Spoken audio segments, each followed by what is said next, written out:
Hello, ladies and gentlemen. My name is Tyler, joined by co-host Cade Williamson. This is the Orbit Football Podcast, reviewing Week One's college football slate, and it was a great week of games. We had upsets. We have teams putting themselves apart from the pack. Let's get right into it. We're going to start with Monday's game. Duke beats Clemson 28-7 at home, starting off the season 1-0. Duke has done this for a while now. But, out of conference games, now they do it against the big boys. Yeah. They beat Clemson, number 9. I mean, Mike Elko, Riley Leonard, they're really pulling this program around. And I hate it for Duke fans because this might be, the way Mike Elko is building this team, there's going to be some jobs calling his name. But what did you see from this game last night? Obviously you talked about Riley Leonard. Obviously you talked about Mike Elko in the ball game, but I want to hit on the defense of this game, obviously, for Duke. I mean, 28-7 final. Clemson's offense just looked all out of sorts for a majority of the ball game, I will say. Klubnik only finished, Cade Klubnik. It's really his first start in the regular season. I mean, his only start before this was obviously the Orange Bowl last year, where Tennessee had defeated Clemson in that Orange Bowl, but Klubnik, you could see the inexperience from him. 209 passing yards on the ball game. I don't believe he had a passing touchdown, and most of the offense for Clemson ran through Will Shipley. He finished the night with 114 yards. I believe he did have that one touchdown for Clemson, a rushing touchdown. But when you looked at everything else, Duke's defense was very, very stout in this ballgame. And that's what I want to talk about, because Clemson, in the latter stages of the game, it was 13-7 for a while of that ball game in the second half. And there were 3 straight drives that really caught my eye, specifically from the Duke defense, translating to the Clemson offense. Clemson, the first drive, they drive all the way down to about the 5. I think they drove down inside the 5, had a costly penalty, then a costly sack, and then they're forced to kick a field goal, and the field goal is missed. I mean, BT Potter's gone. They had to go again with a brand new kicker this year. I believe his name was Robert Gunn III, and he totally misses this field goal. It's a chip shot field goal inside the 15, maybe 10-yard line, and he misses it. And then the next drive, Clemson quickly, forces a 3-and-out, and they get the ball back, drive down once again for a goal to go situation, and they turn the ball over. I mean, running right up the middle, Duke pops it right out, takes it back. Very important. And then again, Clemson, Duke really capitalized off that drive, drove down the field, scored on that drive. Clemson has one more drive to really try to get back into it, and they stall on 4th down. I mean, not to mention another turnover was in there. They had another fumble, another miscommunication with Klubnik. It looked very sloppy from Clemson. I understand that, Garrett Riley obviously is there. This is his first year. He was at TCU last year, and that TCU offense was probably one of the better, I would probably say top 25, top 15, maybe in college football last year. But, he's walking into a situation where he's got to implement a new offense. But I think it just shows that Clemson is a team that they're behind, and of all aspects of things. When you come down to coaching, you come down to player recruitment, obviously the transfer portal. Like Clemson is not the Clemson of old, because that style of running a program like that is not going to translate in this day and age of college football.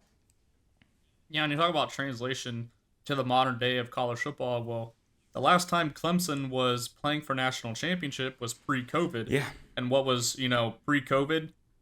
The transfer portal was not as big as it was, that was when it was starting to become more relevant and it was being more used. But now we're seeing, Colorado has over 80 new players on the roster this year.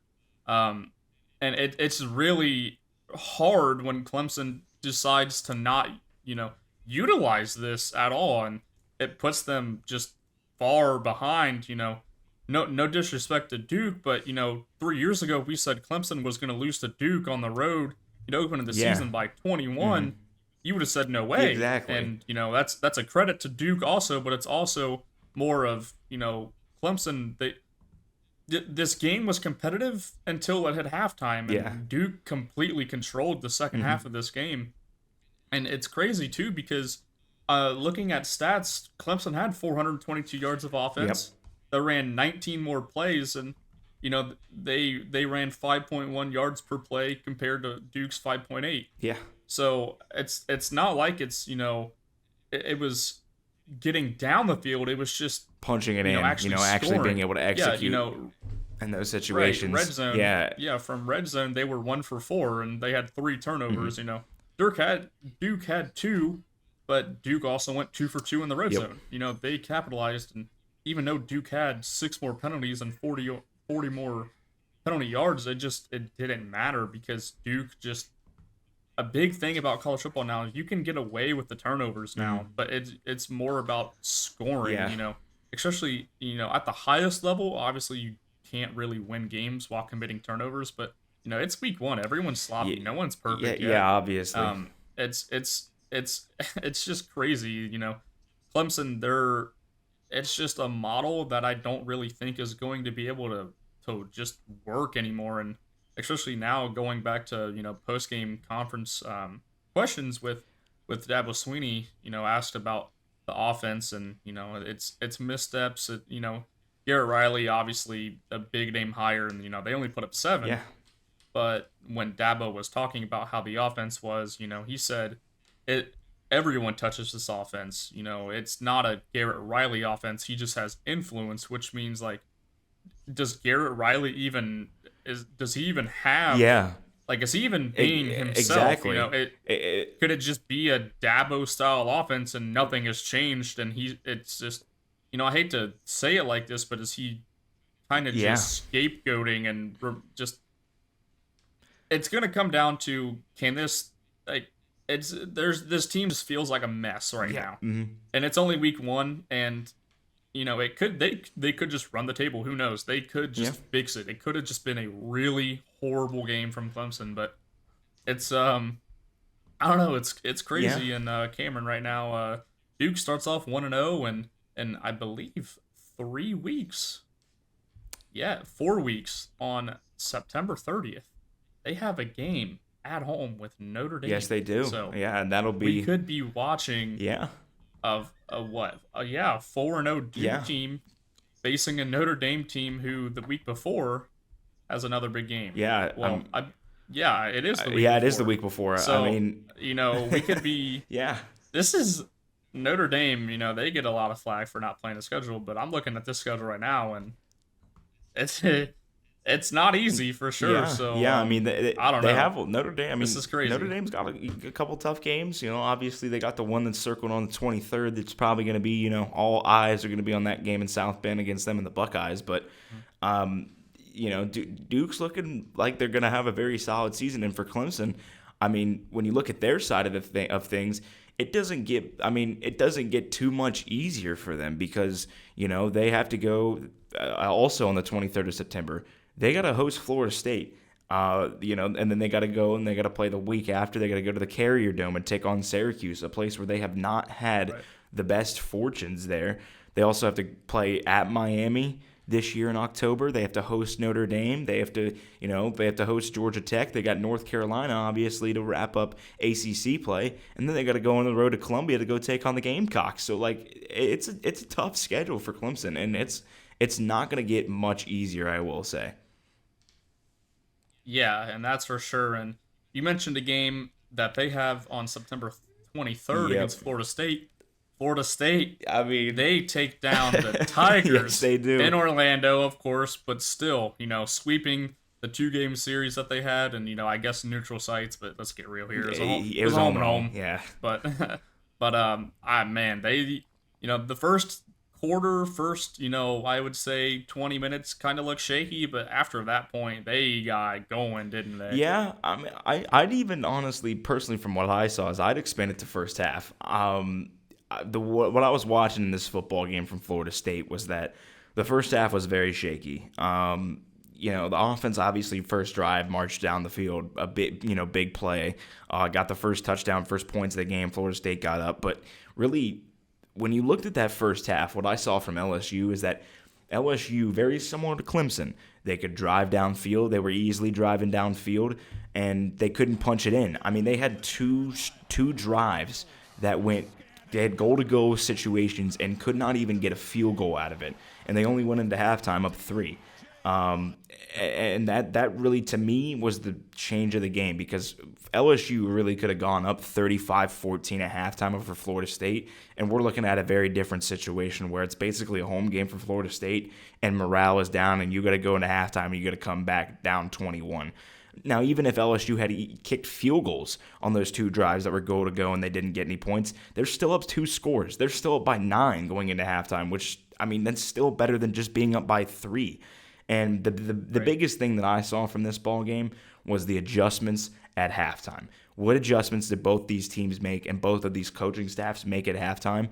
And Mike Norvell and his staff, I mean, they were that second half was fantastic from Florida State. They couldn't have done anything better. The one thing that I liked the most about this team, obviously, was when they got the running game involved. Because the first half, the running game was a bit sluggish. They tried to run in between the tackles. They tried to run outside of the tackles, and it didn't really work.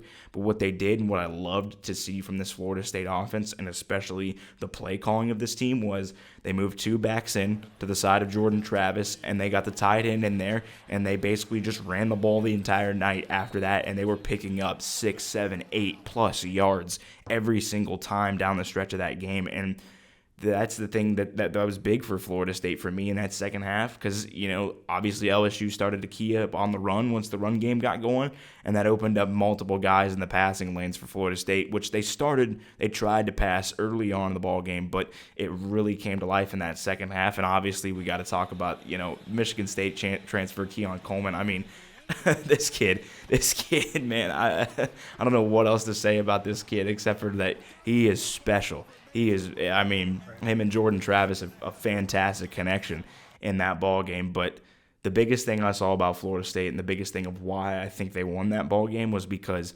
LSU stalled out a lot in the first half, and that killed them. But the one big thing that Florida State did have a lot throughout the entire game was the pass rush. The pass rush was there all day long. I mean, they were there all night long. Jared Verse was getting in the backfield. The rest of the guys, he was opening up the rest of the defensive line. They were getting pressure on Jaden Daniels all night long, and that, to me, also was a big thing for Florida State, because LSU couldn't make an adjustment to it in the second half. And obviously Daniels made the mistakes that he did, and so did the rest of the offense.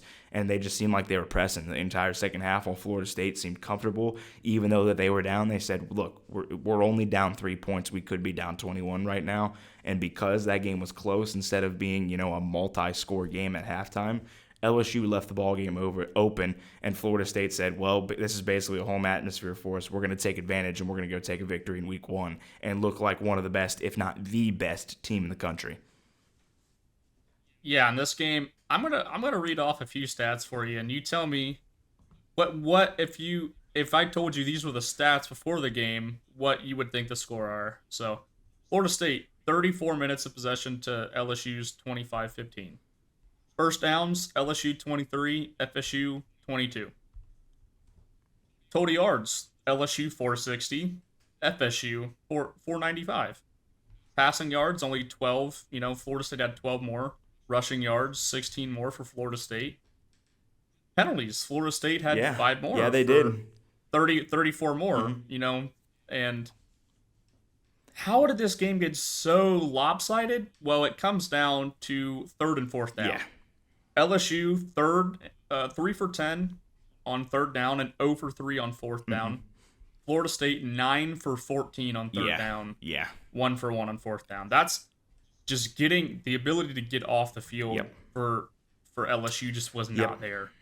And that's what swung this game. You could tell once it hit the 4th quarter, LSU had nothing left. That's when the floodgates really just opened. And hey, I'm telling you, this is a Mike Norvell-led offense, but another guy looking for a job maybe next season, like Mike Elko, was Alec Atkins, the offensive coordinator, also the offensive line coach for Florida State. I mean, what they did last year as well, after once they started getting the ball rolling down the end of the season, this offense has been really, really good. And this Florida State offense, they're probably going to be able to average low to mid 30s over the year, which is really good, obviously. I mean, and they have a defensive front as well that can be extremely explosive, both in pass rush and stopping the run game. and we've seen it in the second half against LSU. You know, LSU, a majority of their rushing yards came in the first Yeah. half. Mm-hmm. So it's impressive to see what the Seminoles did, especially in that second half. It was a coaching masterclass. Yes, it was. That they had, and it was also Mike Denbrock for LSU, the offensive coordinator, formerly at Cincinnati. They were too basic. It almost felt like for Florida State. They could not really go down the field except for the last few possessions when the game was already toast at that point. So it's this Seminole team. I'm a lot higher than on them than you are, but I think they turned a lot of heads this weekend. It's not that I wasn't high on Florida State. I know that you're obviously higher than I am, but I don't know. I knew this game was going to be a good game. I knew that this game was going to be a close game. It's just Florida State. I don't know what else to say except that they just outcoached LSU. Like that's really what it was in the second half. Was just so much. Like it was, like you said, it was a masterclass. That's the best way to describe this game. And I had Florida State going 11-2. I did. I had them going 11-2. I had them losing a conference game. I had them winning the ACC though. I had them losing this game obviously to LSU because I was so high on LSU. And like I said, LSU is 3-4 plays away from dominating that game at halftime. 3-4 plays away. But that's the issue, is that you can't leave that door open. And that's the one concern about this LSU team, is that it's LSU. There's no other way to describe it except for it's LSU. I mean, it's Brian Kelly. Not that Brian Kelly isn't a bad coach, but Brian Kelly is very much known for being a coach that can't perform in big moments, and his teams can't perform in big moments. But it was the little things. It was the little things that went Florida State's way, and obviously that team looked good. I'm gonna say straight up, that team looked good. Personally, I had Jordan Travis picked as my Heisman favorite at the beginning of the year, and I mean, he looked like he could definitely be in New York at the end of the year, obviously. But they look good. There's nothing else really to say except for they looked good. And LSU, it comes down to what are you going to do from here on out, because you quickly here in about 2 or 3 weeks are going to have to start the SEC West, or the SEC gauntlet. That is your schedule. I think at the end, I'm pretty sure at the end of the month they got Ole Miss. Yeah, on the road at Ole Miss, and Ole Miss Ole Miss put up 73 this weekend. So you got to get right back at it quickly, and that's going to be really the determining factor. Is LSU going to be able to bounce back like they did last year and be in a situation where they're going to be like, okay, we can go be in the SEC championship, because this is not a conference game. They still got SEC play to go. Their season's not done. It's a week 1 loss. Right. And at this point, with how the playoff has worked in the past, you lose one more game and you're looking like you're going to be not playing for a national title. Yeah. Which I think this year I really do think this year could be the first time we see a 2-loss conference champ get in. Yes. Just with, I think, how crazy the slate could be. Yes. But that's not guaranteed. We don't know. Correct. Who knows? Every team that gets in could just be undefeated. Correct. We never know. Correct. So we're in week 1. Exactly. And we got a lot of time to go. 2.5 months to figure it out. And we're going to enjoy those 2.5 months of getting there. So, but you spoke about Jordan Travis being your Heisman winner. I'm going to get to my Heisman winner. Yep. He had a fantastic he did. game this weekend. 56-19. Washington beats Boise State. I don't think we've seen this big of a win incoming for the Huskies. I didn't either. Neither of us really. Both of us thought that Boise State was going to score a little bit more than what happened. I think even you said that. I think we both actually were under. I had him at 24. Yeah, you were closer on what Boise State was going to score than I was, but I think you had it was 42-24 final around that area, yes. and I had Washington in the 50s. I didn't have them scoring 56 though. I knew this offense was going to be good, and obviously that this it was a sluggish start. That game was pretty close deep into the second quarter, and then a very costly turnover from Boise State really started to gap that game. But the biggest thing that I see about this Washington team is that I believe I read a statistic where Boise State last year was a top 15 defense in all of college football. and Washington just hung 56 on them. So that's the biggest takeaway I get from it. Washington looked very good. They look like a team that could go win the Pac-12, and the Pac-12 itself obviously is, you talk about one of the better conferences. Personally, I think it might be the second best conference in college football this year, and it can make an argument for being even number one this year. Is the Pac-12, and unfortunately for all the college football fans, this is the final year of the conference, especially after the new news that had broken Friday that Stanford, Cal, and SMU were going to the ACC.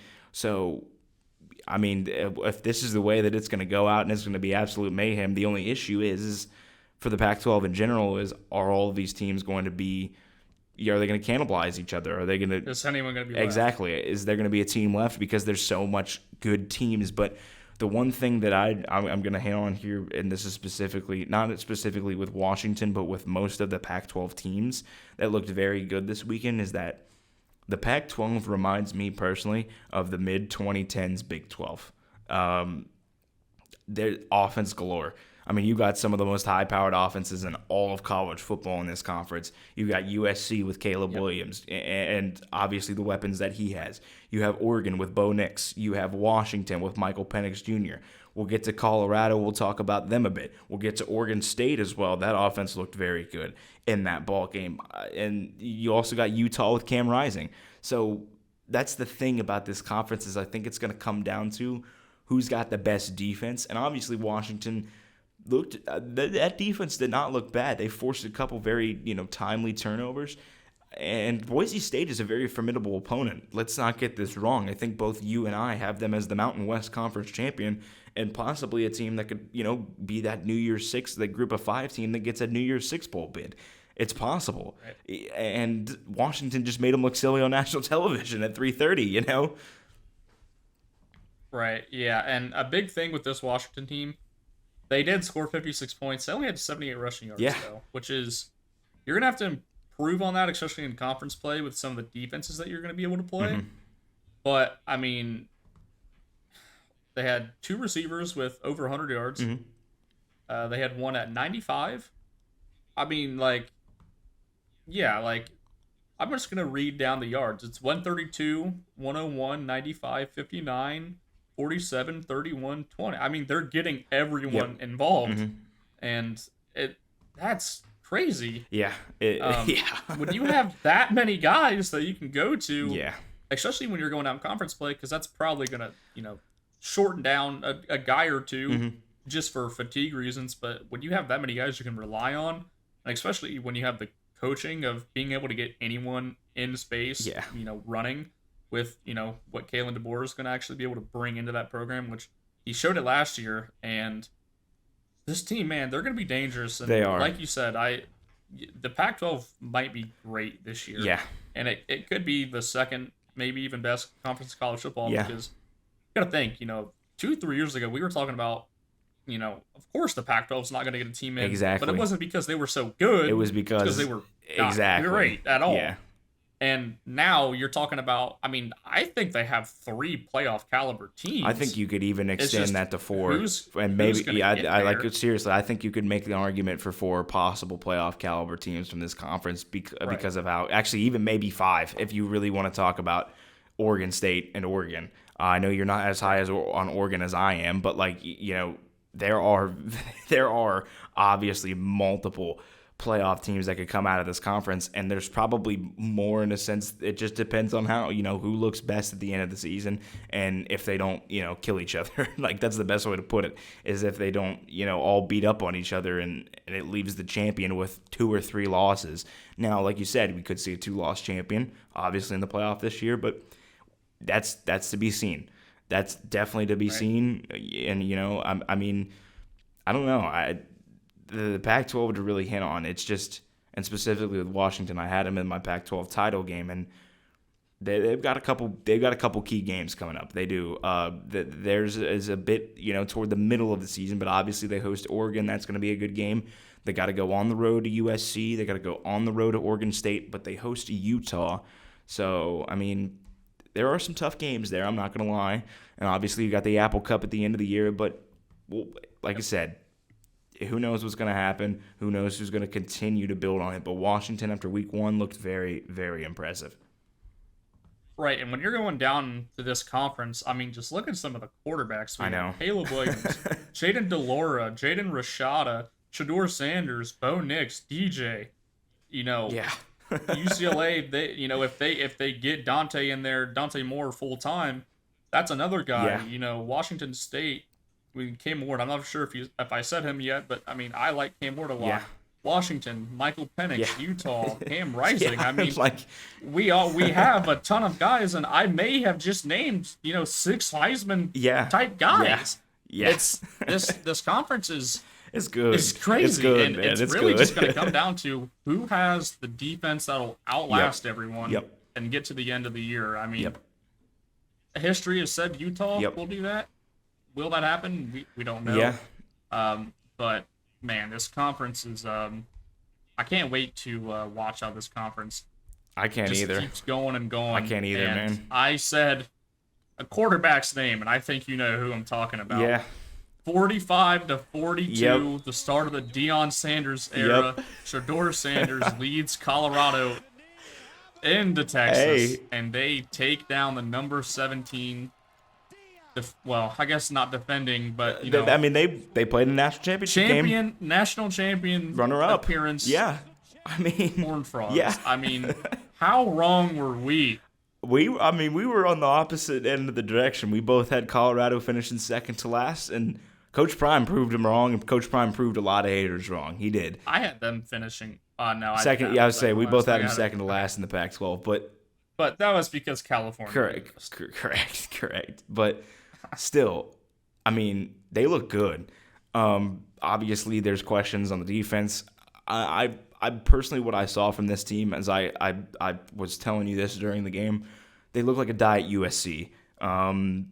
They do. They look like a team that's got a very high-powered offense, and obviously props to Sean Lewis. I mean, came from Kent State, came to be the OC. That's one thing that I will give Deion Sanders a lot of props, is that he went out and he probably got himself one of the best coaching staffs that he could have got in this offseason. I mean, Sean Lewis running that offense was beautiful.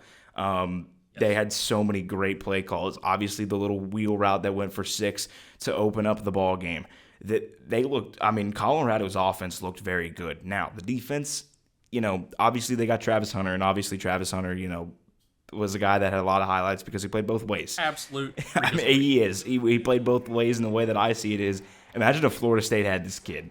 That offense, even if they played him on defense, like that team, it would be insane based off of even what they have talent-wise now. But he's at Colorado. He's with Deion Sanders, and I mean, they looked. I will say this. The one thing obviously you had TCU cover in 20.5. I didn't. I thought it was going to be a bit closer. I did think it was going to be a bit of a closer game because, and I understand that it's in Fort Worth. It's at TCU, Colorado. Obviously, 80-plus new players on this roster.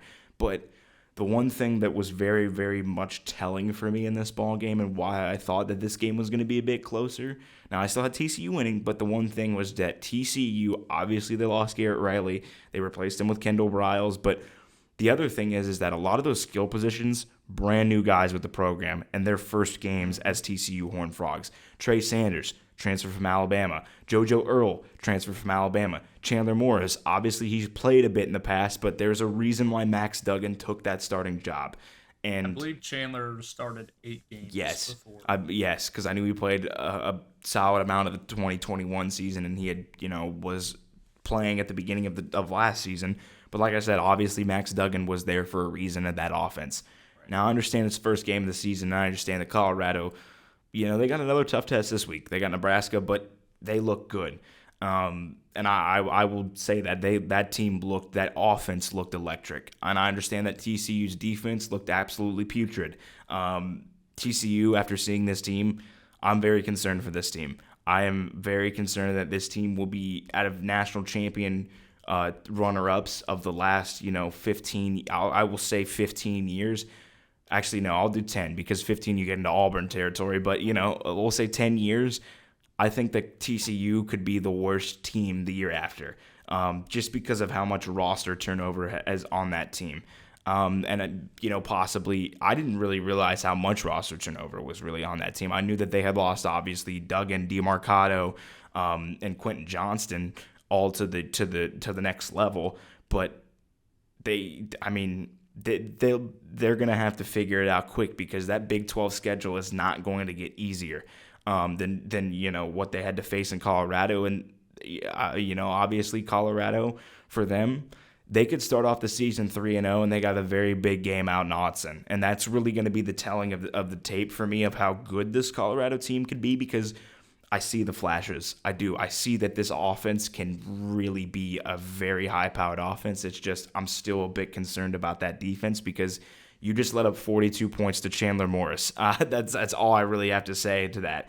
And I understand that Chandler Morris has as many weapons as he does with his team, but Colorado, if they can continue to have an offense like this, I do think that I don't know if they can really take the Pac-12, but I think that they can be a team that can turn even more heads as the season goes on and possibly get into a bowl situation. I mean, they could start off the season 3-0 and go into facing the Oregon Ducks, and what will be a very telltale test for them, which will tell me obviously what this team is going to be, because Oregon's a team that looked like a very complete ball club this week. I understand that they were playing Portland State, but Oregon, I think, I'm very high on Oregon. I had them finishing third in the Pac-12 this year. I think that this team is very good. And they have a lot of their key games at home this year, but besides Washington. But, I mean, we'll see. We'll see what happens with Oregon. They got another test this week, which we'll get to later in this, obviously, but I don't know. I liked what I saw from Colorado. I liked what I saw from the offense, but I will say I wasn't doubting Coach Prime. I just got to say this, but he did. He shocked me. He did. I will give Colorado props. That offense looked really good, and I'm just gonna leave it at that. That offense just looked very, very good. Yeah, I loved what Sean Lewis was doing on the field. I mean, just simple dissections of what they were running, and it didn't really matter what they were running. It just seemed like someone was always open. Yeah. Going to TCU though, they had 262 total rushing yards. They averaged 7.1 yards per carry. Yeah. Which, this isn't a disrespect to TCU, but when we look at some of these rushing offenses that the Pac-12 is going to be able to provide, I think that TCU would probably fall just slightly below average as a rushing squad in the Pac-12. I don't really know though, because allowing 7, if you're allowing 7 yards per carry, true. Somebody's gonna dissect that eventually. Somebody's gonna get to that. I mean, it's really not just the rushing offense. What's Colorado gonna look like when they have to play a Utah front? Yeah, exactly. That could get bloody bad. Yeah, quickly. Mm-hmm. And that happened against Chandler Morris, which, no disrespect, but was a very he looked very game. Mediocre. To me, I will say he looked very mediocre in that ball game. It looked like a game plan not made for a starting quarterback. Correct. And he kind of did his thing, 24 for 42, 280 yards, but 6.6 yards per average throw. 2 touchdowns, 2 picks, both at the goal line as well. Mm-hmm. So it's not like TCU didn't drive on them passing the ball, because they threw 2 picks at the goal line. Yeah. Which is just this Colorado team. Yes, was I wrong completely? I did not think this game was going to be competitive at all, and that held in my score prediction of 41-15. Mm-hmm. I got TCU score prediction almost correct. Yeah. But one thing I did do is completely missed on this Colorado team. Yeah. Just I was not expecting this. But one thing I do have to say, Travis Hunter, stop it. Yeah. Just stop it, dude. It's not fair. But yeah, and another thing for TCU, Colorado had 1.6 yards per carry. Mm-hmm. And you still allowed 45 points. Yeah. Get ready, because it could get ugly at that. I mean, Christian University in Texas. But wait till they got to face Quinn Ewers. Wait till they got to face Dylan Gabriel. Wait till they got to face a couple of those, even Jalen Daniels and Will Howard. With the Kansas schools, like there's some tough teams. Not to mention Texas Tech's attack. And Chuck there in the offense. Like there's it's gonna be tough. Not to mention Houston and the way that they play football. And I mean, there's teams there that. You're gonna have to buckle down if you're TCU. You are, especially against those passing games. Like, and that's no knock to Shadur Sanders. Like he looked fantastic in that ball game. He did. He looked like his ball a great quarterback. Fantastic. I mean, but there's quarterbacks that are on that level, if not maybe just a little bit higher than that level, that they're gonna have to face down the stretch of the season with also maybe even better weapons on the outside than just Travis Hunter. And they have multiple guys that they can really touch to, as well as Horn Jr. for.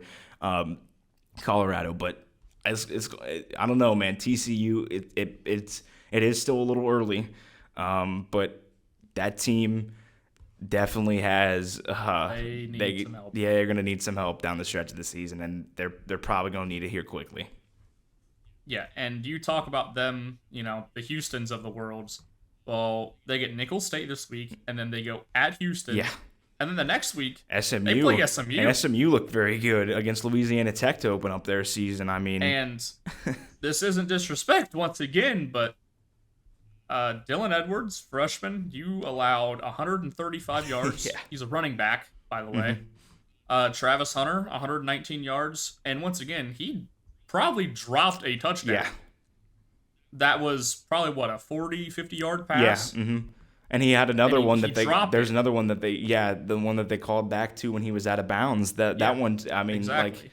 That's we're looking at them just allowing about 170-ish yards to just Travis Hunter, which Travis Hunter is fantastic, but when you pack it in on a running back getting 135 yards, Xavier Weaver getting 118 yards, and Jimmy Horn getting 117 yards. if you I just don't understand because and it's just annoying too because like they really did stop the run. I know. I mean it's counting Shadur Sanders like sack yards, but like I mean really you didn't even give up 100 yards of rushing offense still. Yeah. It's like if you can stop the run and you can be able to play coverage on 3rd and long, because I mean Colorado was in 3rd and long quite a bit. They were, yes, and it didn't matter. Yeah. This TCU team, I think it also shows we could also be looking at like a 1-3 West TCU team heading, it's possible. West Virginia. It is very possible. I have a lot of concerns about this TCU team, but I do too. One thing I am going to do. Props to Coach Prime. I mean, he proved about 80% of college football wrong, I'd say. Yeah. And he gets to show them at home this time against Nebraska, now another team with a lot of hype around them. They did lose to Minnesota, but, I mean, they kind of did blow that game. They did, and we can get into that game here now that we're talking about it, that Nebraska-Minnesota game. Very low-scoring game, very defensive game. Big Ten West football at its finest, folks. I don't even know if you talk about great defense, it might just be very ugly offense in that ball game. I believe I made a comment about your score total being the 90s. We basically took it back to the 60s. Oh, with this we did. I did have the final of this score being 17-13, and I was very close with this. It was 13-10 was the final. Yeah. And what it came down to was 2 very costly turnovers from Jeff Sims. That's what it was. At the end of the day, it was 2 very costly turnovers. The one before halftime and the one at the end of the ball game. And the one at the end of the ball game was a perfect read from Minnesota's defense. But it just, it looked like whoever was going to have the ball last was going to be able to score.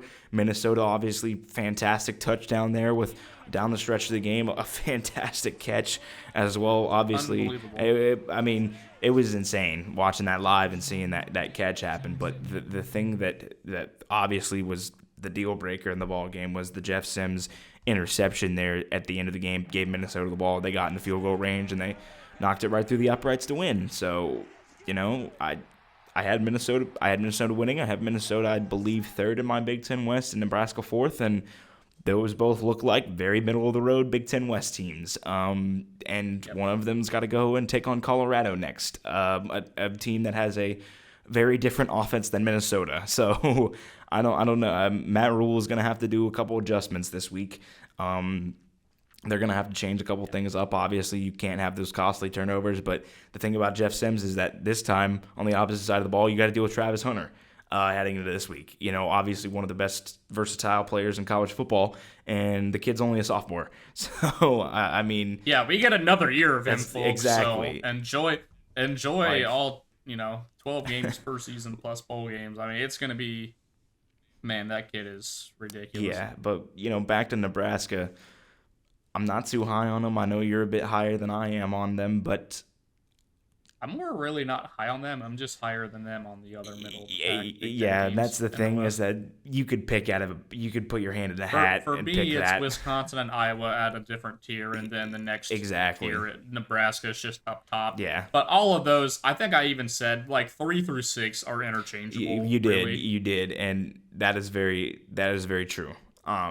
And that is very true. We know who 7 is. We do know who 7 is. They very obviously played like the 7th best team in the Big Ten West. But, yeah, I mean, hats off to Minnesota, obviously, for grinding out that victory. But Nebraska's going to have to – I don't know. They got, like I said, tough game this week against Colorado on the road. I don't know, that's once again big noon game. You're going to be on the national stage. Colorado probably is going to be a team in the AP top 25. So can Nebraska go beat a top 25 team on the road? Are they going to be able to do that, or are they going to lose a one-score ball game once again? And it's the same thing that Nebraska football has been since after Bo Pelini. It's been the same story for Nebraska since then, where they have the hype in the offseason and they can't ever deliver. And they did it in week 1. Obviously, they have the rest of the season to change things up. But I understand that they didn't have as much roster turnover as some of these other teams did. Matt Rule didn't exactly – he did use the transfer portal quite well, but it wasn't like the Colorados, or even when we get to the Texas States, or even Florida State for that matter. But, we'll have to see. We'll have to very much see what this Nebraska team is going to be, and I think that we're going to get a very good glimpse of that after the Week 2 game against Colorado. Yeah, and I mean, you really can't expect them to put it together completely in Week 1. Exactly. I mean, once again, Week 1 for any team, I mean, you even seen like Clemson, they had one new transfer, and he didn't play as a backup quarterback, Paul Tyson from Arizona State. But Week 1's never easy for anyone. And not at all, man. It's just like you got to put it together, and I think I picked them to win, and I guess they kind of led that game for the most part anyway, but they never separated. So if you leave yourself in the middle of a game that's that close, and it can go either way. But once again, I think they're a team that's going to get better through the season. Yeah. I don't think they're quite ready. I mean, if they make a bowl game, I would say that's a good year for them. For the Nebraska year. It should be. Yeah. It's a good year for them. Especially with how the West is set up. Yeah. But going to another Big Ten team where it was not easy in Week 1, and that kind of showed. Ohio State only puts up 23 against Indiana. They do only allow 3 points, which is the first time that has happened since 2019. Yep. But it wasn't easy for the Buckeyes, and I guess we're Ohio State fans. We've seen this team play, and I think there's a lot of overreaction on the social medias. There is. I was looking at Bucknuts, which is the 24/7 forum. There was a great question asked. I can't remember who asked it, but it was what if Ohio State won this game 42-21? What would be the reaction? That is true. And people were like, that would be fine. And nothing is really that different.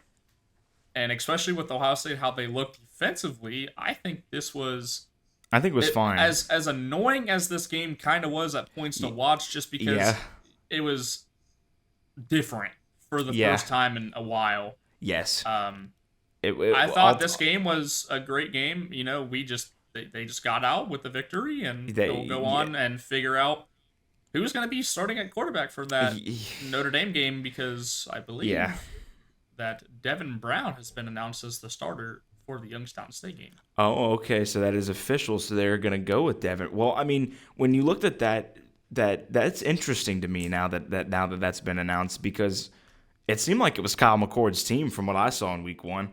I mean, Devin Brown played, 2 series, and one of them was the mop-up roll series at the end of the ball game. I believe they had him listed at 6 snaps on PFF. Yeah, so 2 series. The one series was the series in the second quarter where they threw him out there, and they ran the ball 3 times, and they did not look good running the ball 3 times. But obviously that's a big question about the Buckeyes, is what's the quarterback situation. And first off, I'll talk about Kyle McCord. Obviously he got the most snaps in the ball game. He was the starter, and they gave him the nod, but he just did not look comfortable to me. And I understand that it's his first Big Ten start. Obviously, you got to go on the road. You got to take on Indiana. That's your first Big Ten start. Granted, he did start the Akron game back in 2021 when C.J. Stroud was injured with his shoulder injury, and a lot of Buckeye fans were concerned about that, and they were excited to see Kyle McCord, and he didn't look too great in that Akron game. He looked passable, and he was a true freshman, though. Exactly, he was a true freshman then, but now he's a junior. Now he's a junior. He's been under C.J. Stroud, a guy who obviously went in the top 3 of the NFL draft, was the second quarterback taken off the board of the NFL draft, and that's your expectation at Ohio State under Ryan Day. In the Ryan Day era at Ohio State, even back to his OC days, your expectation is to be a Heisman contending quarterback. Because when you turn it back, since J.T. Barrett, Ohio State has had 3 first-round draft picks at quarterback. You've had Dwayne Haskins, you've had Justin Fields, and you've had C.J. Stroud. Now, granted, some of the transitions to some of those eras was a bit rocky. Obviously, the 2018 season with Haskins, that defense was not very good. And it was a very similar experience with the 2021 season with C.J. Stroud. The difference of this team is that I think that this defense, I think Jim Knowles I don't know if he's finally figured it out, obviously, because it's Indiana week 1, but it looked like he was using guys the way that guys were supposed to be used on this defense.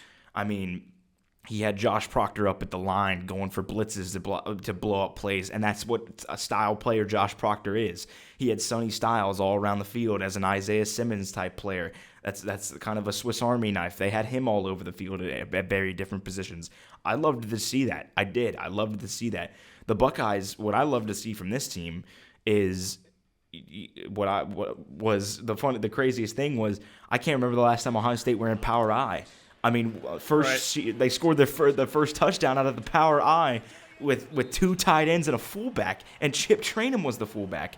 But the other thing is that Kyle McCord really is one bad pass away from having a pretty solid day. Because if Chip Trainum doesn't get tackled at the line of scrimmage on that interception from Kyle McCord, he's got at least 20 yards, and the Buckeyes are at the 5, if not in the end zone. Like, there was a great design play by Ryan Day there. It just didn't work out because Chip Trainum got taken out at the line of scrimmage. And Kyle McCord tried to make things happen and throw across the middle of the field, and obviously that's a mistake. But the biggest thing for him is that he just did not look comfortable, and the biggest thing about the offense is the offensive line. Ohio State could not run the ball between the tackles at all. The only time that they could ever run the football is if their running backs bounce it out to the outside. And that's obviously a nod to their running backs. It's a nod to Travion Henderson, to Mayan Williams, to Chip Trainum. Not the 3 that I thought we were going to see. Not the 3 that I thought that were going to get most of the snaps for the Buckeyes, but those were the 3 that we saw with the first team snaps. But the biggest thing is that when you look at your 2 first-round wide receivers, you look at Marvin Harrison Jr. and look at Emeka Egbuka, how do you target those guys less than 10 times combined? I mean, both of those guys, I believe it was 5 receptions for 34 yards. Both of those guys. Those are first-round wide receivers. And it's not like that they were just running them on go routes. The guy that was targeted the most out of the wide receivers was Julian Fleming. I mean, and Fleming was the 3rd guy last year for the Buckeyes, an obvious the 3rd guy. And they targeted him the least. And it's not like you're facing, Illinois from last year with that secondary. You're facing Indiana. You're facing a team that might win 2 games. Like, you're not facing the best defense. And that's a concern to me, is that you're not targeting those guys, because What are you going to do when you face the Michigans of the world? What are you going to do when you face the Penn States of the world? What are you going to do when you face the Wisconsins of the world? Like a team that might be a bit better of an all-around football team. Even Notre Dame to an extent. And that leads me to the defense. And like I said, I think Jim Knowles, he used his players in the right positions. And the best thing, I think the only thing that was a question in this ball game from the defense that did not look the best was the edge rush. I think everything else on this defense looked very good. Except for one little minor hole was that Indiana, because they dominated time of possession. Obviously, they did in the first half and even to an extent in the second half, but them dominating possession. Yeah, yes, thanks to the new rules, obviously, we have our gripes about that, but they dominated time of possession, and they would just run the ball consistently, and they would pick up toward the end of the game. Even toward the end of the first half, they were picking up 2-3 yards in between the tackles.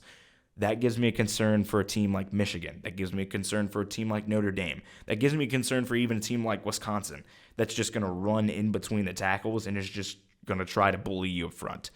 But I think it looked fine. I think Ohio State, obviously, they're going to figure things out in offense. They got Notre Dame coming up. There's still a lot of questions. They didn't look the best, but I think a lot of what people are questioning about this Ohio State team is that the offense has not looked like it has under Ryan Day, which if you are a true Ohio State fan and you know anything about this team, you should have known that this offense was not going to look the same that it has in the past 5 years. It should have been clear as day to you. No, not exactly trying to use the play on words with Day, but still, I mean, it should have been clear. And it was clear to me, it was clear to you that there was going to be a bit of a struggle. I just thought that Ohio State was going to use their weapons a bit more on the outside, and they didn't.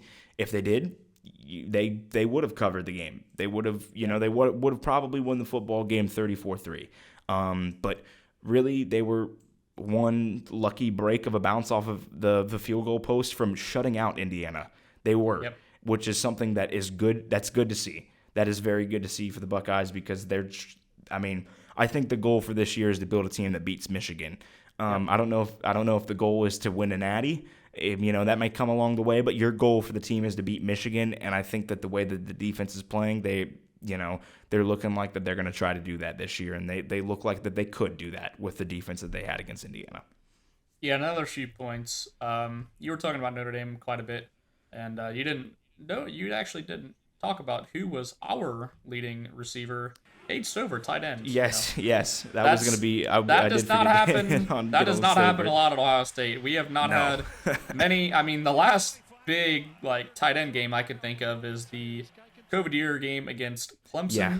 And it doesn't matter how it gets done as long as Ryan Day and co get it done. That is all they would like to see. Yeah, I mean, it's Indiana. Just get by a win. That's it. Yeah, it's week one. It's going to be ugly, especially with, the vast difference of what they were actually doing.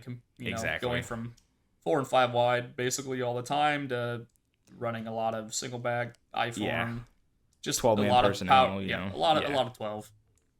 Going to another Big Ten team, Penn State beats West Virginia 38-15. Just going to go ahead and skim over this game pretty quickly. Penn State didn't look nearly as good as people think, but I think people don't really realize how West Virginia is built. These teams have always been built on their fronts, both defensively and offensively.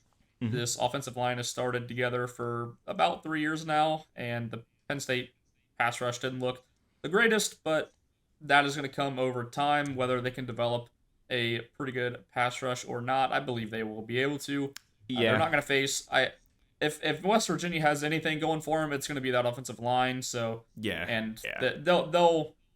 I think Penn State will figure it out. Doesn't mean they will. No, but I think I think there's a lot of overreactions with how this game went because they didn't really cover the game until about 7 seconds left in the ball game. Yeah, I was going to say it was under 10 seconds. I know a lot of people have the gripes about that, but it's kind of whatever at that point. But. Yeah, I mean, but my biggest concern about this team, you said how West Virginia builds their fronts. They were dialing up some really good blitzes. I mean, they were getting pressure on Drew Aller all night long, specifically in that first half. It's just that Drew Aller could make plays. obviously they got, the backfield Singletary, and they got Katron Allen, probably the best backfield in college football. I stand by that. But I think the best three. Would it's you say it's the best probably three that. backfields are all in the Big Ten? Yeah, actually, yes. Now that I'm thinking about it, yeah, it's the Big Three and the Big Ten, because Ohio State has about 5 guys who could start at Power Fives. Michigan, obviously, with Edwards and Corum. I mean, Penn State does arguably. They could make an argument of having the best backfield, and both of the guys are true sophomores. That's the craziest thing. And they both played very well, but the biggest concern I have about this team is that when they face a team with a good secondary, how are their receivers going to get open? Because they just don't have that guy. I mean, I believe maybe their leading receiver was Sean Clifford's brother, who was the slot guy. No, it was Lambert. Lambert led the way for them.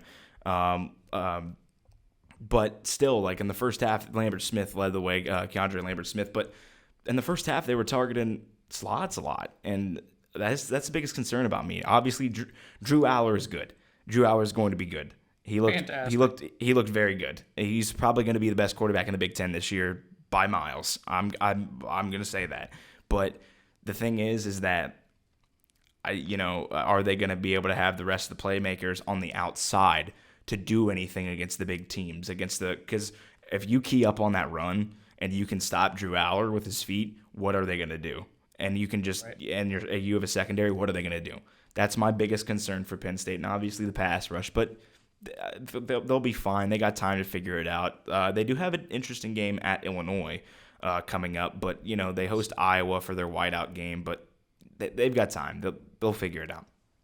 Right. I think we're on the same page. I mean, week 1, really the goal is just to get a win, especially if you're not playing an absolute cupcake. You're playing a team that they have aspirations too. They're not walking in just receiving a check. They're playing for something too, and especially Neil Brown.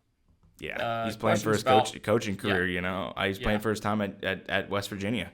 I mean, it's decision year. It is. Yeah. It may not look like it, but they probably got a really good West Virginia team, and if that's true, then Penn State probably looked pretty good then. Yeah. Going to another game, Baylor. They, man, G.J. Kinney walks in to Waco and he puts it on him, didn't he? Yes, he does. He did. I mean, Baylor thought that. Both of our teams that we had very highly ranked in the Big 12 from Texas. Oh man, don't mention my team. Did not look good this weekend. Both got upset. One of them at home, the other one obviously on the road in a very crazy game at that. We'll get to that one. But Texas State, I mean, what about that offense, man? I mean, they destroyed Baylor. Yep. They did. They took it to them, and like I said, Baylor was a team. I looked at their schedule and said, I think this team can, win the regular season Big 12 title. I'm very much questioning that right now because, I mean, that defense was Swiss cheese. There's surely nothing they else have to a say cupcake this week to fill it in too. No, they do not. They do not have a cupcake this week. They got Utah at home. Oh man. Yeah, it's gonna be tough for the Baylor Bears. This could be a rough start for the Bears. It could. But, obviously, hats off to Texas State, man. I mean, they were another team. I believe they had, 50-plus transferred or new players to that roster this year. I believe they were third in all of college football behind Colorado, who was first. Texas State, man, hats off to them going to take on a Big 12 team and taking the victory from them. They look good. And not just by squeaking by. I mean, they controlled that game. They did. They were up, I believe at one point they were up possibly by 21 plus. And they ended up taking the victory 42-31. But big win. I mean, good win for the Bobcats down there at Texas State. Good upset to take it to Baylor. Yeah, and it came with quarterback play. TJ Finley ranked second in all of PFF graded quarterbacks. He had a fantastic game, and I hate to say it, but G.J. Kinney, if he can do that again, I don't really know what their schedule looks like, but if he can do that again, he might find himself elsewhere in one season. Yeah, he could. He definitely could. He could find himself a little bit up maybe in a Power 5. Maybe if that Texas A&M job opens up, who knows where they go with that. But another game that we're just going to go ahead and hit on quickly. You talked about it. Texas Tech falls to I Wyoming mean, in double overtime by 2. That game did get delayed for a yeah. few hours, I I think believe, it was due about. to I think it was 2 hours yeah. due to lightning. I think it So was because I yeah. think that game was supposed to kick off at 7 Eastern and didn't kick off until about 9 Eastern. And it was But obviously on the road too, so they could have, yeah, they could have gotten just, kind of, they're ready to play, and they're waiting 2 more hours, and it just yeah. it didn't look good either. No, Um, the just biggest really thing. sloppy. Yeah, that's what I was gonna say is that it just didn't look like a refined football team. Texas Tech, I know you've got them winning the Big 12 this year. I know a lot of people actually have them winning the Big 12 this year, but Surely they have a cupcake this week too. no, they don't. They also have to host a Pac-12 team in Oregon, who Yeah. I just dropped 81 in week 1. It's gonna, it's I don't know, man. I had questions about that Oregon offense, and they shut me up pretty quickly. So. Yeah, but it's I don't know. I mean, Texas Tech they looked a little tough. They looked a little shaky, but it's still early, and I understand that you got to go on the road. You got to take on Wyoming. Wyoming just looked good. I mean, there's nothing else to say except Wyoming just looked good, and that's the biggest concern that I have for Texas Tech. Is that the defense? I think the offense will be fine. The offense looked pretty fine. They looked, they didn't look too bad. What really cost them were missed field goals. I think their field goal kicker was either 2 for 4 or 1 for 3 in the game, and he missed like 3 40-plus yard field goals. And that's what killed him at the end of the day, because you win that game if you make even 2 of those field goals. So, right. It came back to bite him. It did. Yep, and we're going to go ahead and go to our last pretty in-depth game. North Carolina defeats South Carolina. We both had the Gamecocks in this one, but, man, it was all North Carolina up front. It was. That defense, man. The pass rush, man. 9 sacks. I mean, right. And that's really the biggest reason why. Obviously, that's the biggest reason why they won the football game, because South Carolina could not get anything going because Spencer Rattler just did not have time to throw the football.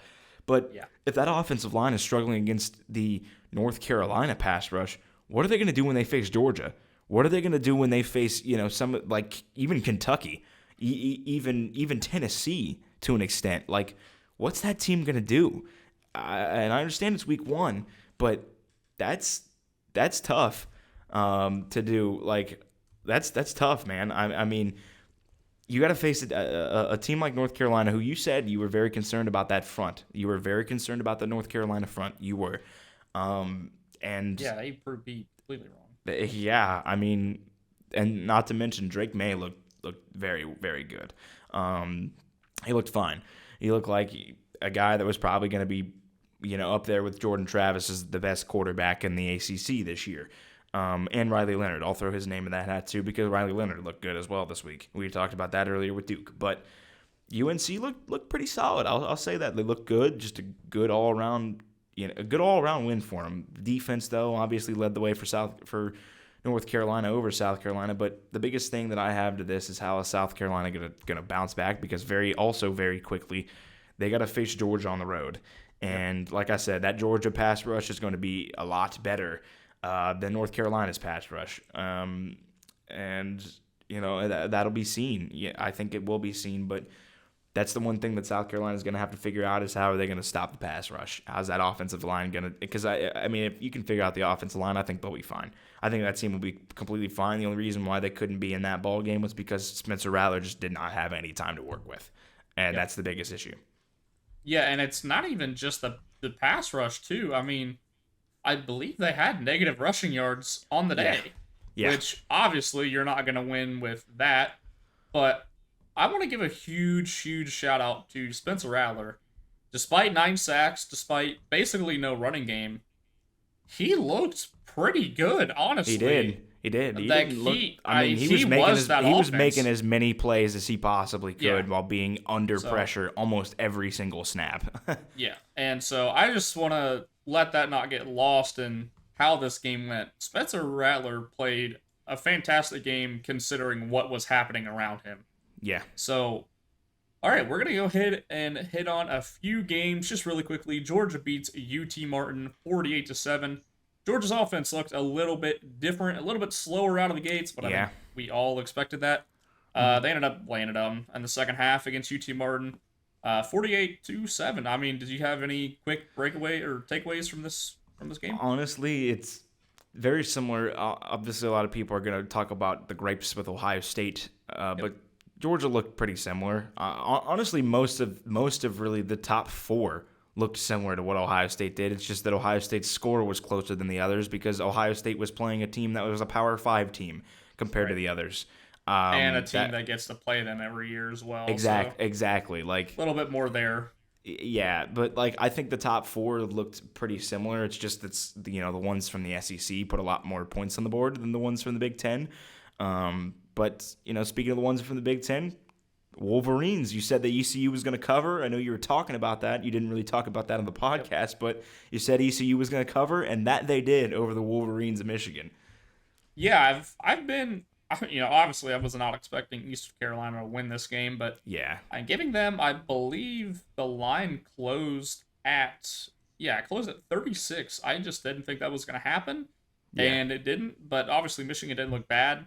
Looked a little slow. They were sloppy at times. JJ was a little off, but I mean, it's week one. Once again, they're all excited to play football. They got the fours up for hardball. They're playing for a heartfelt, it's a heartfelt game for them. So, but obviously, hardball's not at the helm. Obviously, it wasn't going to be the same exact Michigan that you were going to see, but I mean that the fronts on defense and offense dominated. Nothing different from a Michigan team playing, an out of conference,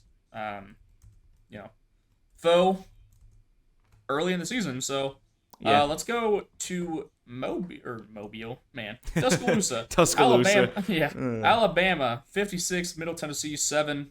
Just like Ohio State, they are basically playing, completely different. Alabama, they're going back to what they called a murder ball.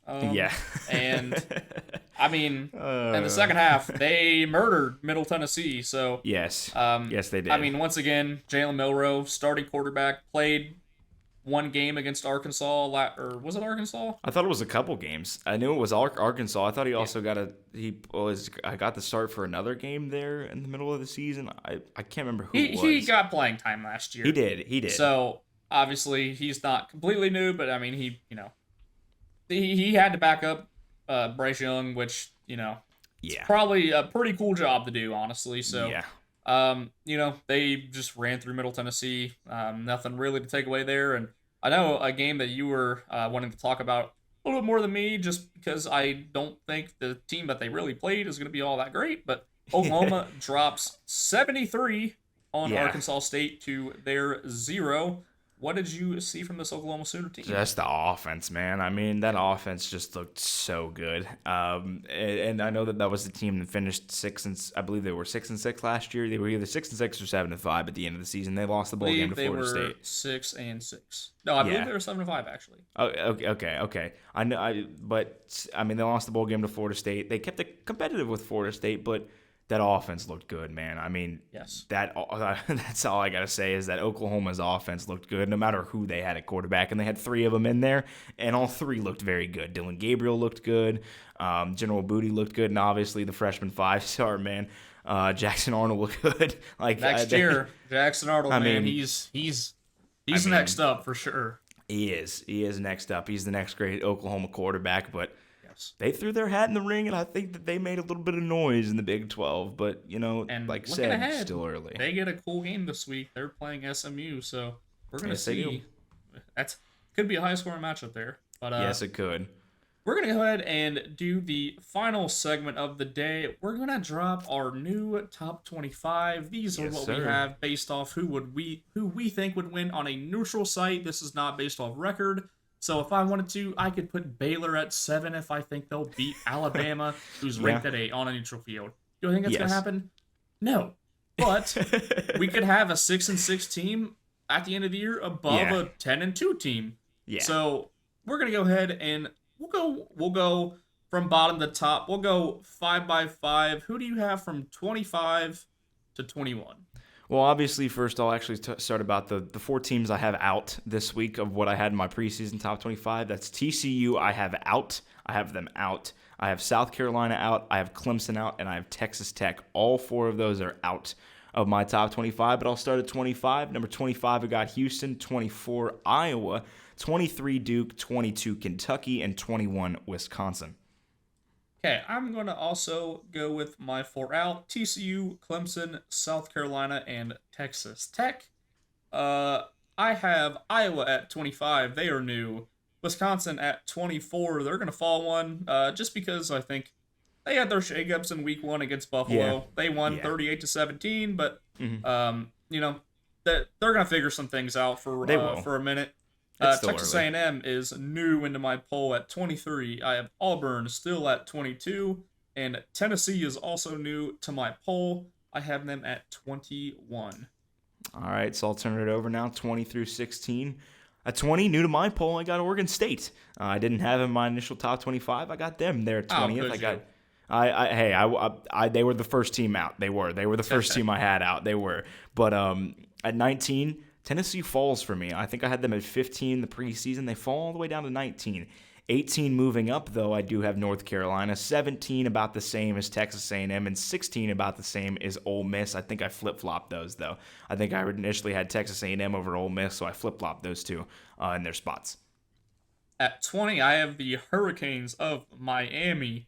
19, and new to my AP, well, I guess the AP, new to my top 25, I have the Duke Blue Devils. This is not basketball, folks. This is football. Yes, it is. 18, I have Oklahoma moving up. 17, I have Oregon moving up. And 16, I have North Carolina also moving up. All right, so I'll start at 15. I have a team that fell. I have a team that was 10th for me. That's Texas. I think Texas looked a little shaky against Rice. I did. Now, I understand that Rice is led by JT Daniels, but 15, I'm going with Texas. 14, I'm going with Kansas State. And all the way from 25 to 13, I'm going Oklahoma. I liked what I saw from that team. I did. At 12, I'm going Utah, about the same. But dropping down from 4th to 11th, I do have Ohio State at 11th. Oof, okay, then. Yeah. At 15, I have Ole Miss. 14, I have Texas. I have them falling. 13, I have Utah. 12, I have Kansas State. And 11, I have Oregon State. Go Beavers. So now to the top 10. At 10, I had Notre Dame. They move up one. At 9, I do have LSU. I have LSU at 9 there. At 8, I have Penn State. They fall down. As well as Bama at 7, they fall down. But at 6, interesting enough, Washington. I have Washington at 6. Okay, at 10, I also have Notre Dame. At 9, I have the LSU Tigers. I think they're still going to be completely fine as long as they can figure out some of that secondary issues that they had. Yep. 8, I have Ohio State slipping. I just think right now we're probably not at the best Ohio State you're going to really see. Yeah. So they'll probably rise unless if they just fall off a cliff, which could happen, I guess. It could. But I just don't think it will. 7, I have the Trojans of USC, and 6, I also have the Washington Huskies. All right, my top 5. At 5, I have Oregon. I know you're not as high as I am on Oregon, but I have Oregon at 5. Man. At 4, I have USC. At 3, I have Florida State. At 2, 1 and 2 still stay the same, though. I got Georgia at 2, and I got Michigan at 1.